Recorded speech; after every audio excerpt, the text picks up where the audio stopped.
What's up, everybody? Sober day number 329. We are so close to that 1 year. I can't wait. If you guys could, if you haven't yet, please subscribe to this channel. If you like this video at the end, make sure you guys like it. Comment something below because that is all the rage this year according to the YouTube algorithm. But today I want to talk about what it's like to be a high-functioning alcoholic or a functioning alcoholic from my point of view. Somebody who was a functioning alcoholic for years until I eventually became not functional anymore. So for me, it was very simple. It started off slow, I was an alcoholic, so I would maybe drink at nighttime, and no big deal, right? Go to happy hour, you drink after work. For me, I'm a DJ, so sometimes it would be more like drinking after a gig and just kind of enjoying. But obviously because of my hours, I was kind of, I wouldn't start till like 3-4 o'clock in the morning, and then go for a couple hours, go home, no big deal. Eventually it became where I had to kind of drink during the day, and at first I would start off slow. It's not like I was going hard right out the gate. I wasn't reaching for a bottle. It was like some beers or some seltzers as they became popular over the most recent years. And then it slowly evolved into where I was truly a functioning alcoholic. Or a high functioning alcoholic, where I had to drink nonstop throughout the day just to feel level and normal. Because if I didn't, I wasn't myself. So it evolves very quickly.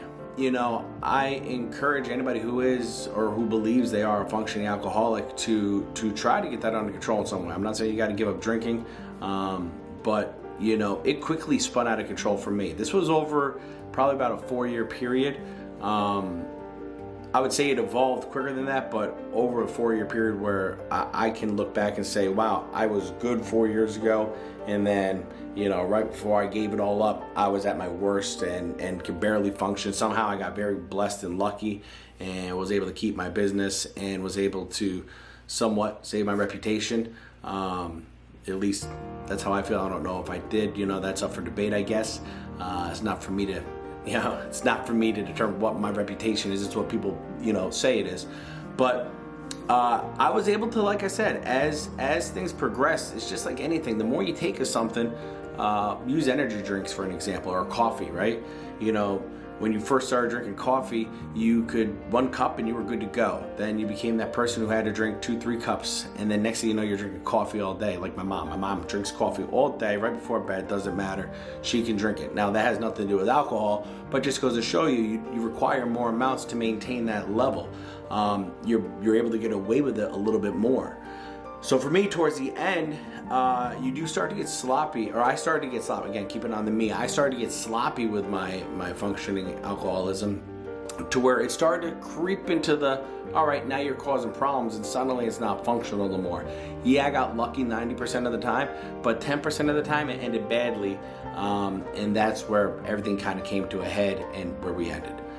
I can tell you this, if you're a functioning alcoholic and you think you got it under control and things are going good, it can creep out of control on you very quickly. But the biggest thing I would say is your family. Those are the ones that you're hurting the most. Again, people I was working with for the longest time had no clue, right? But my family knew. So I would come home, or I would start drinking at home, or I'd start my drinks after a gig or something like that, and it was all fun and games. Then I got home and I wasn't the fun Eric no more. So although you might think that, hey, listen, this was my excuse. I use this all the time. I used to use it all the time. I was like, I'm not bothering nobody. I'm going to work. I'm making money. I'm doing my job, right? But the reality was I was destroying my home life, and I was putting my wife and daughter through so much shit that, is that really functioning? I don't know. You could be the judge on that.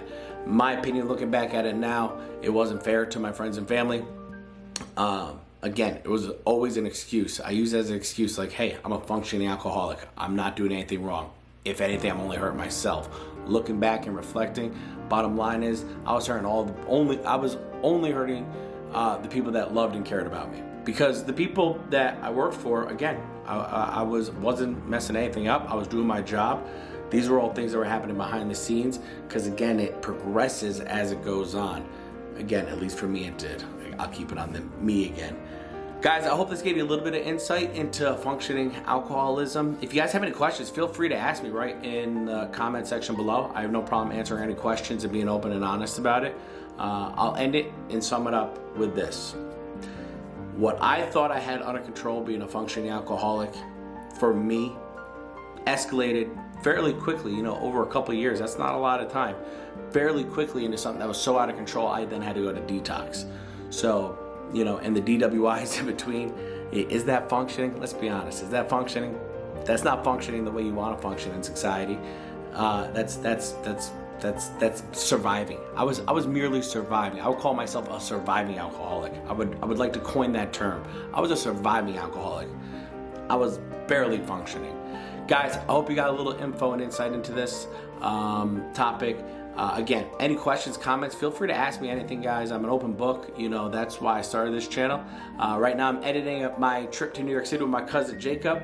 Hopefully I'll have that here released in the next day or two. We took a lot of footage to show you guys the fun time that we had, and guess what? We had 0 drinks. A, because I'm sober, and B, because he's 19.